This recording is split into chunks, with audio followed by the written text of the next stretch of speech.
जोहार झारखंड। मैं विकास कुमार आप लोग को तहे दिल से शुक्रिया करता हूं और सभी झारखंड वासियों को एक बार जोहार करता हूं। और हम उनके लिए, क्योंकि झारखंड एक ऐसा राज्य है जहां खनिजों का तो भरमार है। वर्ल्ड में अगर यदि आप गूगल में सर्च मारिएगा तो कि वर्ल्ड का सबसे अमीर खनिज संपदा से लेस राज्य कौन है, सबसे अमीर राज्य, तो उसमें से हमारा आता है। ये वर्ल्ड का मैप आप लोग देख रहे हैं। वर्ल्ड का मैप में यहाँ पर देखिए एक इंडिया है और इस इंडिया में एक यहाँ पे मेरा झारखंड राज्य, यहाँ पे झारखंड, और ये है पूरी दुनिया का अमीर राज्य। इसके जैसा कहीं अमीर राज्य नहीं है, लेकिन सबसे पिछड़ा जब काउंटिंग किया जाता है तो सबसे पिछड़ा एरिया में, गरीब एरिया में ये आता है। तो गरीब किस मामले में? वो राज्य अमीर है लेकिन वहाँ का मंत्री लोग अमीर हैं, जितने वहाँ नेता लोग हैं टोटल अमीर हैं, वहाँ का माफिया लोग हैं जो तस्करी करते हैं वो भी अमीर हैं, क्योंकि सब नेता से मिले हुए होते हैं तो वो भी अमीर है। लेकिन यहाँ का जितना है 3 करोड़ से आबादी है, जनसंख्या है, वो गरीब है, सिर्फ वो ही गरीब है। बाकी जो 1% 0.5% लोग हैं वो बिल्कुल अमीर है दोस्त।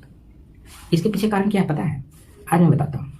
एक वैकेंसी निकली थी 2005 में निकला था, वो था जेपीएससी का लिमिटेड था, जिसमें से जो सरकारी कर्मचारी हैं वो अप्लाई कर सकते हैं। तो अच्छा हुआ कि वो सरकारी कर्मचारी थे, क्योंकि उनको पहले से वो सरकार में नौकरी कर रहे थे और उनको कहीं से वेतन के रूप में जो भी पैसा आ रहा है वो अपना घर चला रहे थे। जरा सा ये सोचो कि अगर यदि वो नौकरी नहीं करते रहते और उसका रिजल्ट आया है 2023 में, 18 साल के बाद, मान के चलिए उस समय किसी का एज 30 हो, 35 हो, 18 साल के आ रहा है तो उसका एज कितना होगा? 55 या 58 या 59 के आसपास है अभी है। जैसे वो ज्वाइन करेगा रिटायर कर जाएगा। अच्छा मन लगा ना? तो हम लोग क्या है, हम लोग भी एक चुनावी मैदान में थे, क्योंकि हम लोग का भी एक लिमिटेड सीट निकलता है। वो हम लोग का सीट परमानेंट नहीं होता, क्योंकि वो सबका जो विधानसभा का सीट है 81 है तो परमानेंट सीट है, हर बार 81 पे चुनाव होगा। लेकिन हम लोग का जो सीट है कभी घट जाता है कभी बढ़ जाता है, ठीक है। फिर भी हम लोग को तहे दिल से शुक्रिया करते हैं कि उतना ही जितना हम लोग का सीट खाली होता है उतना ही का हम लोग का इलेक्शन करवा दीजिए। लेकिन ये भी दोस्त नहीं हो पाता है और ये होता है कब?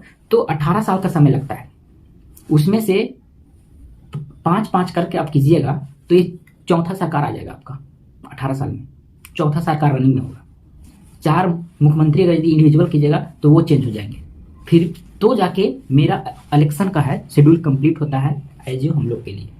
उसके बाद भी देखिए एक और यहाँ होता है, वहां तक तो हो गया, चलिए भाई वहां भी ठीक है। आप बताइए कि अगर यदि वो आदमी जो भी जिसका जितनी फाइनल लिस्ट में आया है वो अभी नौकरी नहीं करता रहे तो क्या करेगा? लाठी के सहारे जा करके अपॉइंटमेंट लेटर वहां से लेगा और पदभार ग्रहण करेगा। क्यों पता है? क्योंकि वो अभी नौकरी में है इसलिए थोड़ा खान पान अच्छा है, नौकरी नहीं लगता तो गम में, क्योंकि उतना बड़ा एग्जाम जो भी लिखने जाएगा तो उसके लिए तो और कुछ बचा ही नहीं लाइफ में। हड़िया दारू झारखंड में जैसे भी फिर ये कहीं भी आप पी तो वो पी कर अपना शरीर बर्बाद कर देगा, तो वो लाठी लेके जाना पड़ता है। लेकिन अच्छा हुआ कि वो नौकरी में है, सभी हैं, तो उनको कोई फर्क उतना नहीं पड़ा। केस चला अंत में फैसला आया। तो यहाँ का नेता लोग जो भी मंत्री लोग हैं वो सब कहते हैं लड़ेंगे, हारना नहीं चाहिए। यहाँ के छात्रों को हारना नहीं है, लड़ना है। खुद देखिए वीडियो में देखता हूँ, इतना मुझे गुस्सा आता है मैं क्या बोलूँ, लेकिन अब बोलना पड़ रहा है। वो सबका इलेक्शन आता है, सब डेट फिक्स हो जाता है। कोरोना में भी इलेक्शन हो गया, जिस समय हम लोग का रहेगा स्कूल कॉलेज जो भी रहेगा वो बंद रहेगा। लेकिन इलेक्शन में जब वोट देने जाते हैं तो हम लोग के ऊपर ऊपर होता है ना, कवर एरिया रहता है कि हम लोग के कोरोना नहीं होगा, क्योंकि हम लोग इलेक्शन देने जा रहे हैं। कोरोना को भी पता है इलेक्शन देने जा रहा है, इलेक्शन में कोरोना नहीं होगा, क्योंकि हम लोग के ऊपर एक पावर आ जाता है, सुपर पावर। आप लोग को शायद नहीं पता होगा, हमको पता है, मैंने इलेक्शन में वोट दिया था, नहीं हुआ भाई कोरोना। लेकिन जो आदमी घर में बैठा हुआ है वो वोट नहीं देने गया, उसका कोरोना हो गया। करवाया रैपिड टेस्ट, नाक में घुसाया, मुंह में घुसाया, देखा भाई साहब कोरोना है, ये हॉस्पिटल ले जाओ इसको, उसको ले गया, तुरंत ले गया। और हम वोट दिए, हमको कोरोना नहीं हुआ, घर में उसको कोरोना हो गया। चलो भाई वहां भी ठीक है।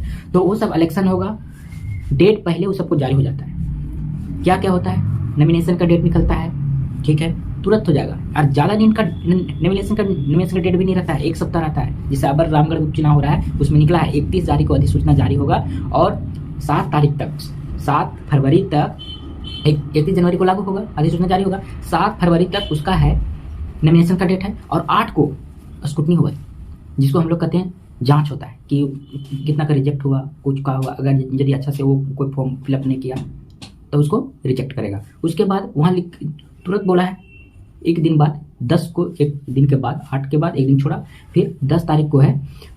उस दिन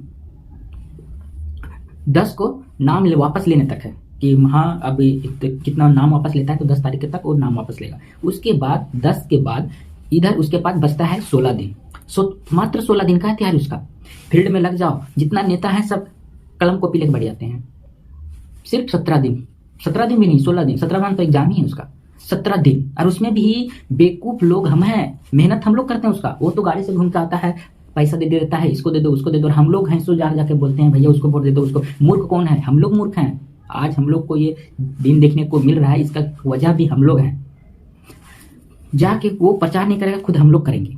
पैसा मिलता है ना, तो उसका भविष्य भी निर्धारित उसी दिन हो जाता है। जिस दिन आप पैसा लेते हो उसी दिन उसका भविष्य भी निर्धारित हो जाता है कि अगला दिन क्या होने वाला है। तो आज हम लोग का ये घुटन महसूस हो रहा है, ये हो रहा है, वो हो रहा है, उसका गलती नहीं है, मेरे माँ बाप का भी गलती है, जिन्होंने हमसे वोट पूछ करके नहीं डाला।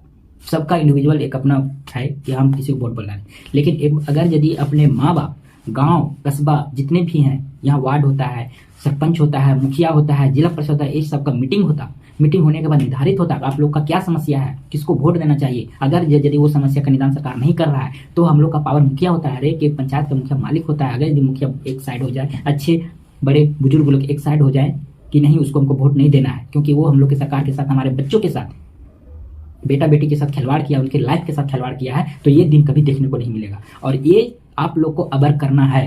रामगढ़ के वासी, पूरे झारखंड के वासी को हम बोल रहे हैं, यहाँ तक बोल रहा है जो जितने भी छात्र आंदोलन में शामिल हुए, अबर जो हाईकोर्ट ने नियोजन नीति को रद्द किया है, तो जितने भी लड़का उग्र प्रदर्शन हजारीबाग में अलग हो रहा था, रामगढ़ में अलग हो रहा था, धनबाद में अलग हो रहा था, सभी मतलब झारखंड के 24 डिस्ट्रिक्ट में हर जगह कहीं ना कहीं पूरा हुआ, आंदोलन में कमी नहीं हुआ, आंदोलन फुल हुआ और फुल सपोर्ट के साथ हुआ। कितने चैनल भी गए थे, पूरा सपोर्ट था, सहयोग किसी का नहीं था, टीचर के साथ सहयोग था, कोचिंग संस्थान, बिल्कुल सभी का सभी सहयोग था।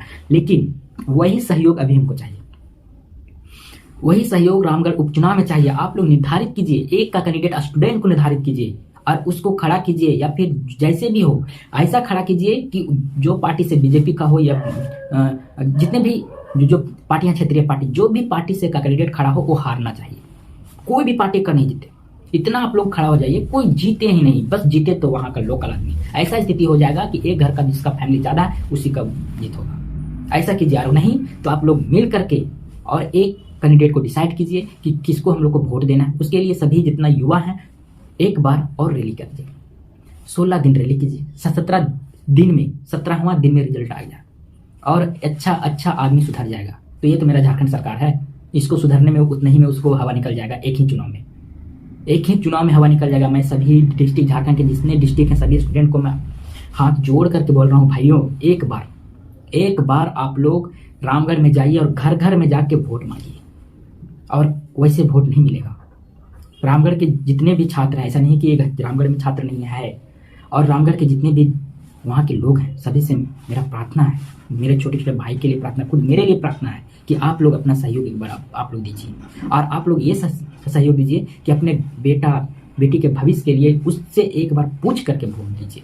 ऐसे तो पूछना नहीं चाहिए, लेकिन एक बार राय ले करके अपने फैमिली में बैठ करके बिना दारू बिना मुर्गा का एक बार सोचिए प्लीज। एक बार, हम पूरा सीट की बात नहीं कर रहे हैं, बस रामगढ़ उपचुनाव की बात कर रहे हैं। यहाँ अगर यदि हेमंत सरकार मात खा जाती है तो समझिए हम लोग का विजय निश्चित है। और ये विजय इतना मजबूत होगा कि इसको जन्म जन्म तक कोई तोड़ नहीं पाएगा, और इसमें हम लोग का भविष्य भी है।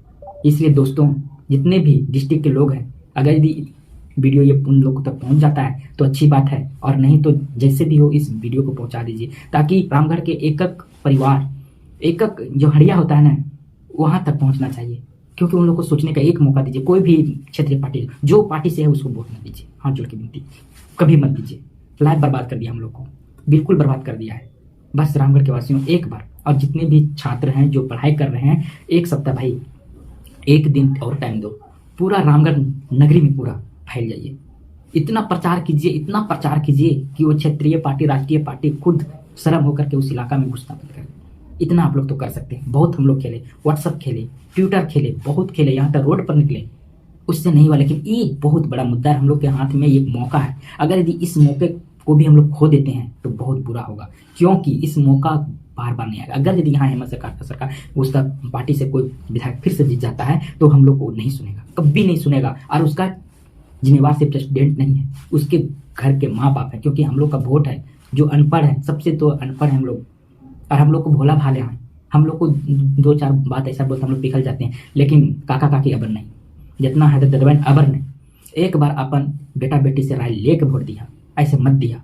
और हम यही कहबो कि एक बार जैसे 21-22 दिसंबर जैसे करला, रांची जा, वहां जा, सब करा, लेकिन एक बार रामगढ़ जा और एक हड़िया में जा करके बोलना है कि वोट एक आदमी को, किसी का स्टूडेंट को खड़ा कीजिए, ताकि पता चले कि हम लोग का छात्र संगठन इतना कमजोर नहीं है, यहाँ का युवा, झारखंड का युवा कमजोर नहीं है, यहाँ का जल जंगल जमीन इतना अब गंदा नहीं हुआ है, वो हरियाली अभी भी कायम है, जिसको तुम लोग गंदा करने के लिए हर वक्त हामी भरे हो। उस हामी को यहीं अटूट को, उस लफ्ज को बंद करना होगा। वो सबका मुंह का बात मुंह में रखने रह जाए, ऐसा एक आक्रामक रूप और चमत्कार करवाइए। सिर्फ एक मेरे से नहीं होगा, पूरा स्टूडेंट से होगा। एक बार जाइए प्लीज, सभी से रिक्वेस्ट है। तब तक के लिए जय हिंद, जोहार, जय जहां।